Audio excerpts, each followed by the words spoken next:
Salam, hər vaxtınız xeyir əziz müştərilərimiz. Yeni dəstlərimiz gəldi. Bütün rayonlara, bölgələrə çatdırılmamız olacaq. Dəstlərimizin çeşidləri çoxdur. Paska ilə də nə qədər istəsəz əldə edə bilərsiniz. Bütün rayonlara, bölgələrə çatdırılmamız var.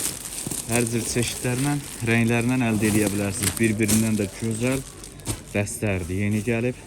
Ünvanımız Sədərəkdə 5-ci sıra 2-ci korpus, mağaza 20-də bilirsiniz mağazamızı. Fərqli model dəstlərdir. Bir dənə sizə nümunə göstərəcəm. Baxacaqsınız. Bunu elə bağlısız ata da bilmirəm. Bunu bir dənəsini at, bunu bir dənəsini at.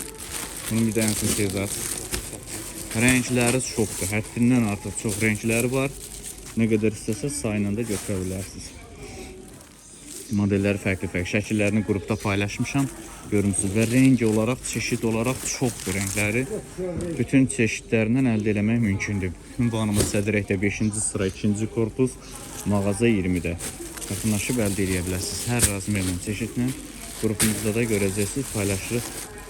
Yaxınlaşa da bilərsiniz mağazamızda. Instagramda, TikTokda rənglərinə də səhifəmizdə baxa bilərsiniz.